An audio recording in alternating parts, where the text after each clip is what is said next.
Super बाजार cooperative Kankavli Sindhudurg जिल्ह्यातील एकमेव वातानुकूलित सुपर बाजार. पत्ता सुपर बाजार Mumbai Goa highway SM high school समोर कणकवली. आपल्या अतूट विश्वासामुळेच आम्ही 25व्या वर्षात पदार्पण करतोय.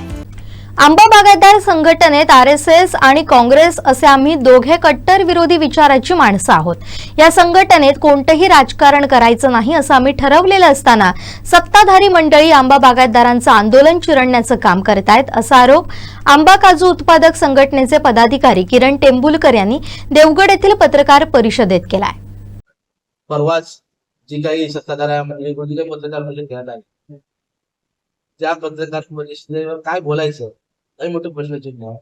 कारण त्यांनी सुरुवातीला जितका अहंकार सत्तेचा त्यांच्या त्या पत्रकातून दिसून आला की गल्लीपासून दिल्लीमध्ये स्वतःला 100% समजतात आणि इतक्या अहंकाराची भाषा की प्रथमतः या आंदोलनात चिरडण्यासाठी त्यांनी काय काय प्रकार केले सुरुवातीपासून हे सर्व आंबा बागायतदारांना ज्ञात आहे.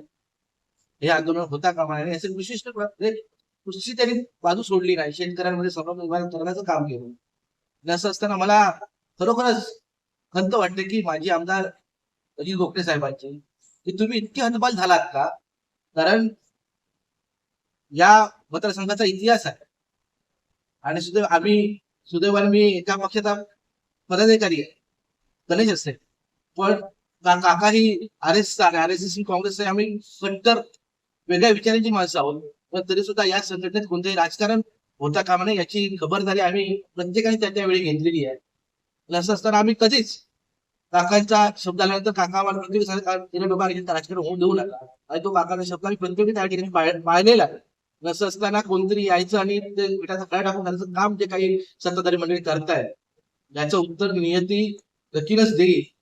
पण दुर्दैवानं म्हणावं लागेल की 100% तुम्ही असताना सुद्धा तुमच्या विचारांचे मुख्यमंत्री त्या ठिकाणी 3 महिने होऊन सुद्धा मुख्यमंत्र्यांच्या तोंडातून एकही चक्कार शब्द आपण आंबा बागायतदारांबद्दल बोललेला दाखवा. म्हणजे तुम्ही फक्त या ठिकाणी पत्रकार परिषद घ्यायच्या जे शेतकरी आंदोलन करतात त्यांना चिरडण्याचं काम करायचं. तुमची ही ताकद आहे ती सगळी निदान मुख्यमंत्र्यांजवळ वापरा. मुख्यमंत्र्यांना सांगा की देवगडात अशी परिस्थिती आहे. एक म्हणजे तुमची उंची किती समजायची म्हणजे तुम्ही साधं मुख्यमंत्र्यांसोबत बोलू शकत नाही. इथे पत्रकार परिषद घेऊन तुम्ही मोठमोठ्या बाता करू शकता. आमची विनंती आहे याच्यात कोणतेही राजकारण नाही आणि राजकारण जर करायचं असतं तर पहिल्या दिवशी सन्माननीय साटम साहेब त्या साहेब नव्हते त्या मेळाव्याला पहिल्या मेळाव्याला आम्हाला बागायतदारांच्या सन्मानित साटम साहेब त्या ठिकाणी उपस्थित होते. साटम साहेबांना आम्ही काकांच्या अध्यक्षांच्या आदेशाप्रमाणे त्यांनाही व्यासपीठावर घेतलं. आम्हाला तर राजकारण करत असतं त्याच त्यांना विरोध केला असता.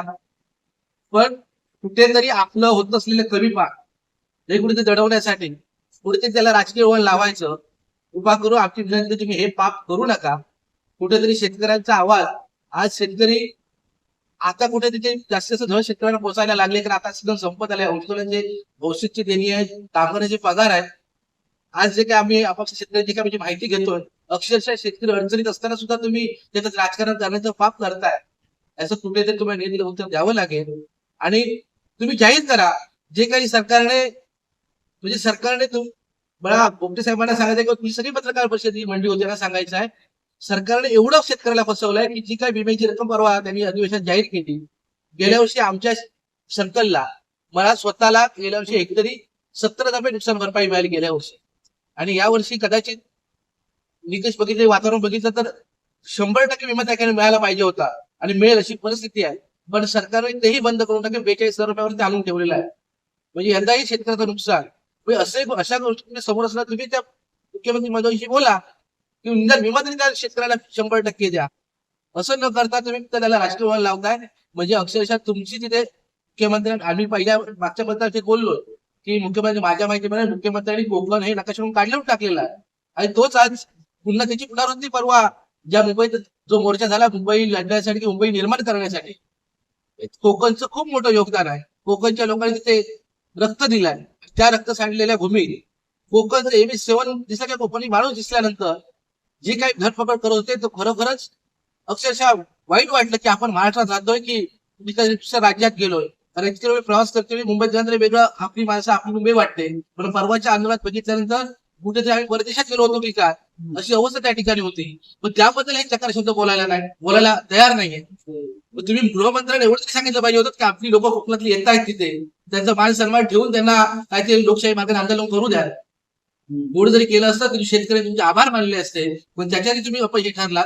त्याबद्दल तुम्ही आता शेतकऱ्यांच्या बाजूने या, नाहीतर येणारा काळ, येणारी परिस्थिती आणि याला शेतकरी त्यावेळी उत्तर तुम्हाला योग्य वेळी देईल. एवढंच आहे.